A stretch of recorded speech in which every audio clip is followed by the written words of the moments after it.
अस्सलाम वालेकुम गाइज़, मेरा नाम है सैयद नदीम हुसैन और आप लोग देख रहे हैं learn with Syed Nadeem. Guys, पिछली वीडियो में हमने डेमोक्रेसी के बारे में पढ़ा था कि डेमोक्रेसी क्या है। आज हम उसकी हिस्ट्री को पढ़ते हैं कि डेमोक्रेसी की हिस्ट्री क्या है, तारीख़ क्या है, और साथ साथ डेमोक्रेसी की प्रिंसिपल को भी पढ़ेंगे। तो बेसिकली डेमोक्रेसी हमारे पास ग्रीक से स्टार्ट हुई थी। ग्रीक का एक शहर है एथेंस। वहाँ पे क्या होता कि उन्होंने पहले मोनार्क सिस्टम ट्राई किया, बादशाहत का निज़ाम ट्राई किया, तो बादशाहत का निज़ाम वहाँ पे कुछ खास चला नहीं। उसके बाद उन्होंने ओलिगार्की का निज़ाम ट्राई किया, ओलिगार्की का निज़ाम भी वहाँ पे सही तरह से नहीं चला।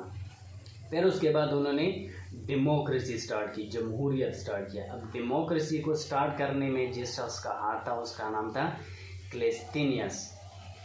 ठीक है, 5th सेंचुरी में 510 BC में उन्होंने ये स्टार्ट किया।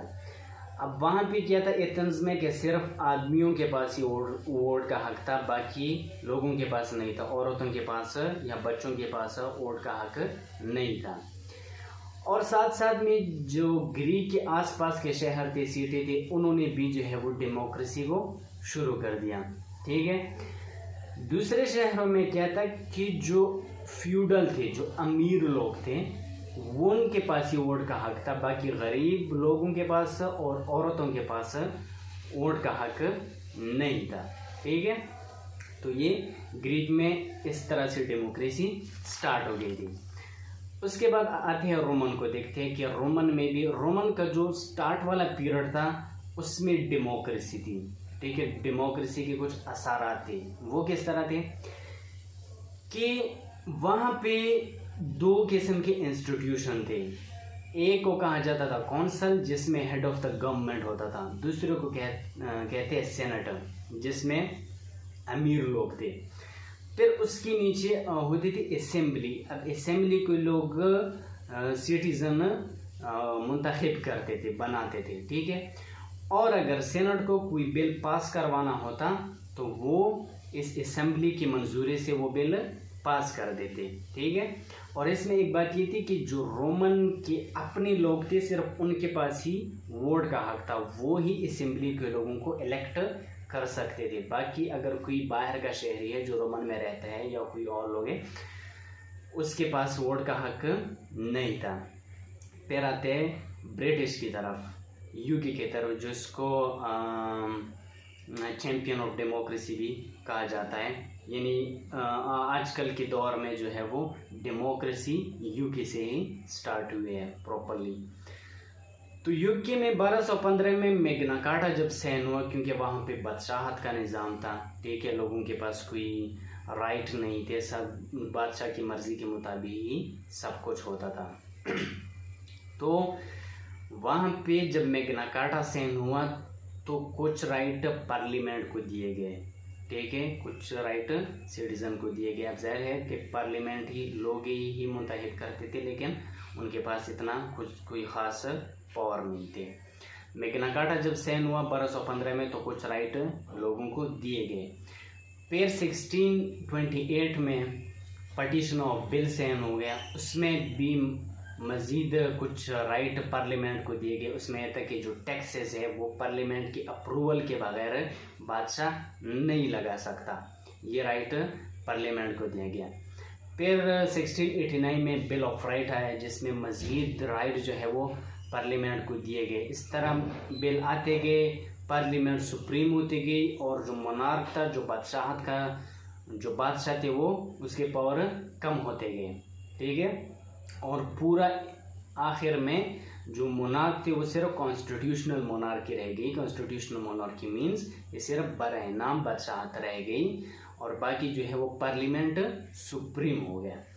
उसके बाद आते हैं फ्रांस की तरफ। फ्रांस में 1789 में रिवॉल्यूशन आ गया, जिसके नतीजे में जो मोनार्क था, जो बादशाहत थी, वो ख़त्म हो गई।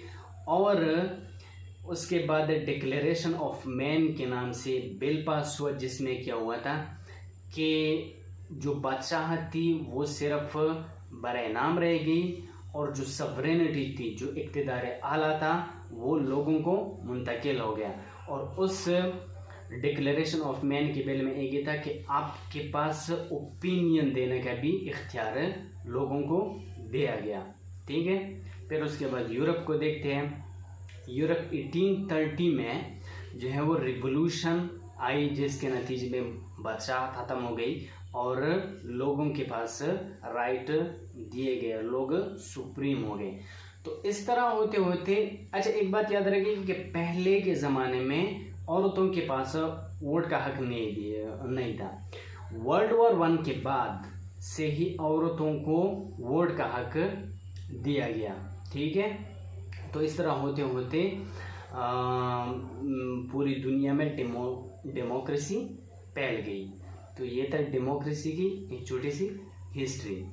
अभी देखते हैं उसके प्रिंसिपल कि डेमोक्रेसी की प्रिंसिपल क्या है, उसकी उसूल क्या है। उसका पहला उसूल ये है कि सिटीजन पार्टिसिपेशन। अब सिटीजन पार्टिसिपेशन का क्या मतलब है? उसका मतलब ये है कि सिटीजन पार्टिसिपेट कर सकती हो, गवर्नमेंट के अफेयर में हिस्सा ले सकती हो। वो कैसे हिस्सा ले सकती है? इलेक्शन में वोट देते हैं ना सिटीजन, तो ये सिटीजन पार्टिसिपेशन है।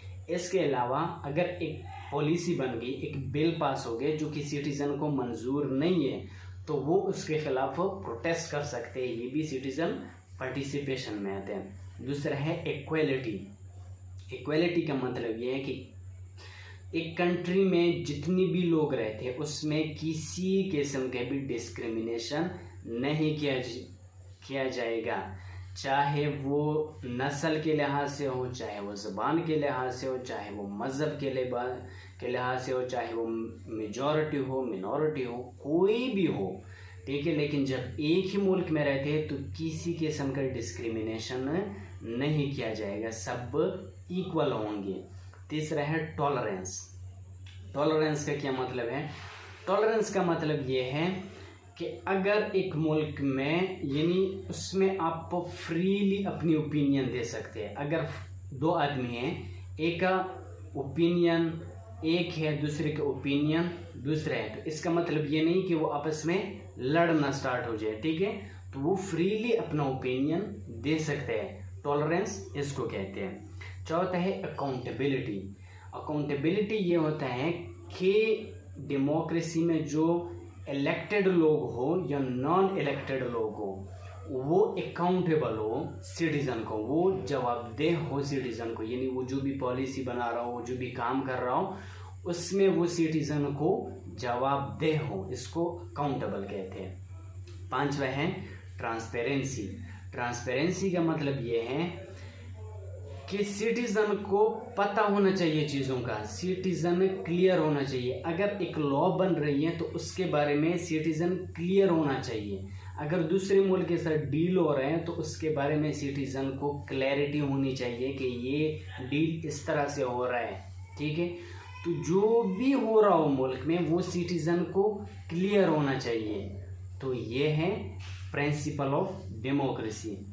आई होप कि वीडियो पसंद आई होगी, और अगर कोई सवाल है तो आप लोग पूछ सकते हैं। Thank you very much. Stay blessed. अल्लाह हाफिज़।